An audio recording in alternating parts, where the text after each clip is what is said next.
Welcome to Western Chassis How-To Series. Hey guys, Randy here with Western Chassis. Today we're going to be working on a 88 to 98 OBS Chevy pickup. I'm going to show you the step-by-step process of rebuilding your front end, as well as putting drop spindles on it, drop coils, and really getting this thing down low on the ground and looking really cool.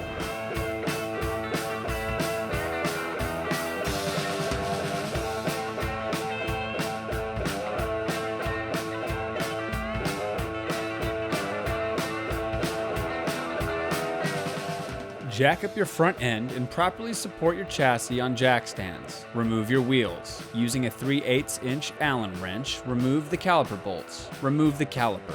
Remove your dust cap. Remove the cotter pin and spindle nut. Remove the cotter pin from the outer tie rod connected to the spindle and loosen the nut with a 19mm wrench. Do not remove the nut completely. Break the ball joint free with a pickle fork.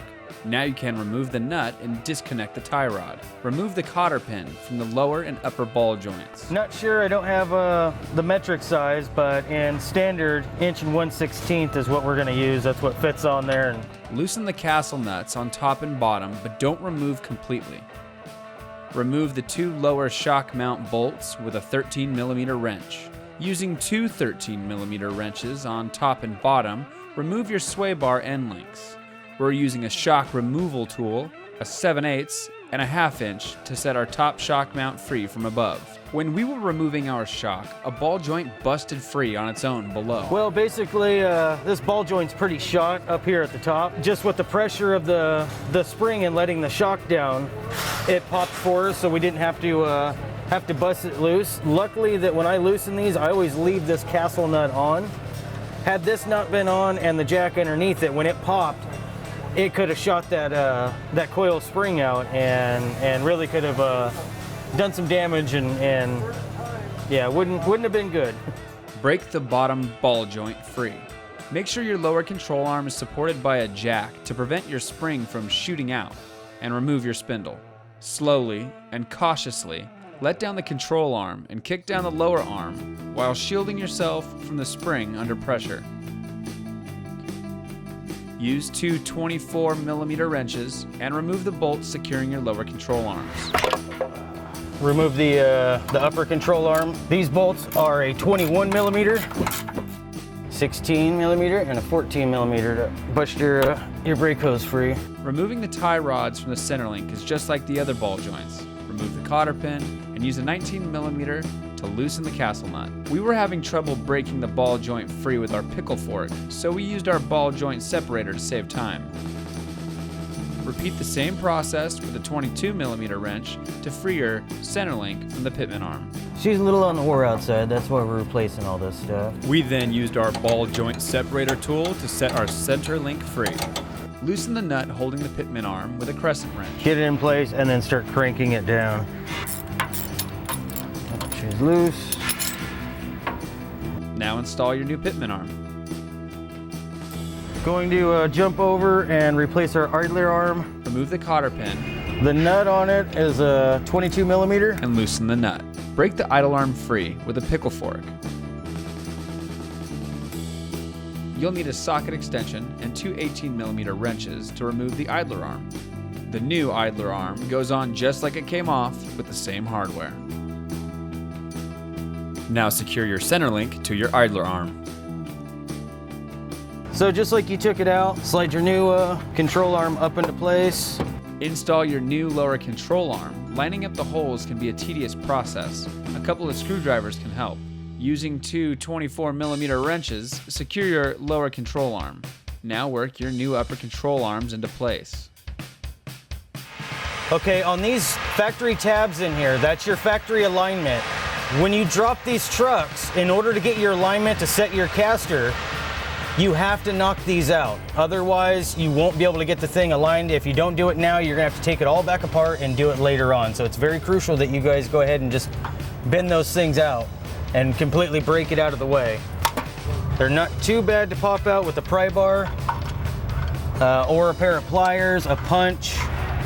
Okay, so now with those tabs removed, now when you get your alignment cam in there, now you can see that it'll rotate and it's going to move that around, as before it wouldn't do that. So that's what you need when you're lowering these vehicles. Replace the bolt and tighten with a 21 millimeter.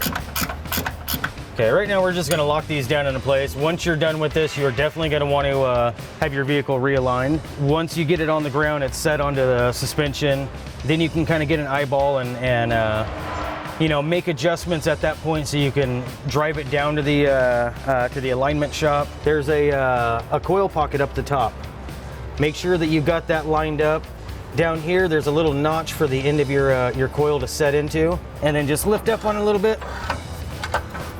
Slide your jack into place, and then start cranking it up. As I'm lifting here, it's going to close this, and it's actually going to start setting into there so it won't shoot out at you. Always double check and make sure that coil's lined up in the upper pocket. If you notice the shank right here, located 2 inches higher than this one.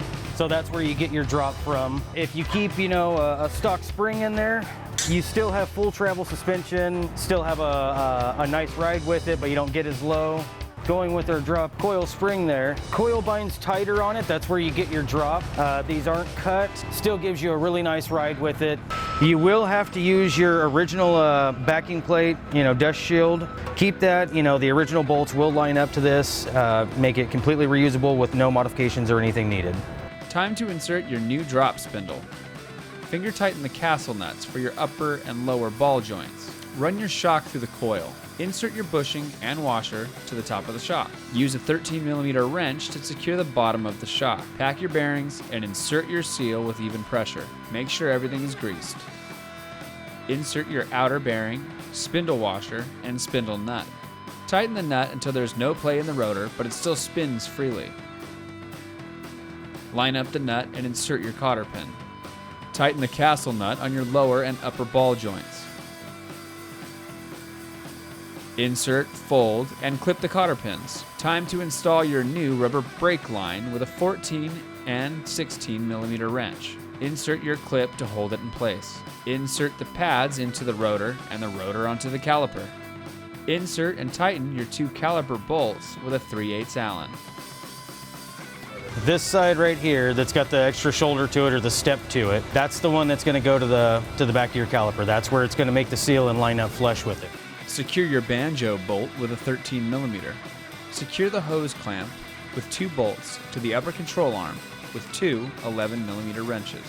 Right now I'm putting together our in and outer tie rod ends with our new adjuster sleeve and trying to basically match it up to our existing one that came out. With this adjuster sleeve here, it requires a 22 millimeter. You've got a Zerk fitting that's at the end over here as well as one that's at the bottom side. The one that's at the end, that's the one that's going to go on the inside, you know, towards the cross member. This one's going to go over to your spindle. Secure the tie rod to the spindle with an 18 millimeter wrench. Put some pressure on it to push the tie rod end up into that taper so it holds it into place, and I can just tighten it up. Crush deal on it, because with these ones they don't take cotter pins. Tighten it up with all your might. Add your Zerk fitting to the tie rod end. Tighten your end links with 2 13 millimeter wrenches. Okay, as with when you're done with all this stuff, putting your new components in, as well as doing your routine maintenance, always go around and grease all your Zerk fittings. It's going to, you know, prolong the life of your ball joints, of your tie rod ends, as well as your idler arm and your pitman arm. So yeah, around the ball joint, you know, I've got a little bit of you know, some grease pushed through that lets me know that that it's made it through the ball joint, you know, and inside the rubber boot, it's greased up, so there's plenty of lube in there to keep that thing from compromising the ball joint itself. That concludes our 2-part series for lowering your OBS Chevy truck. Thank you for shopping with Western Chassis at westernchassis.com.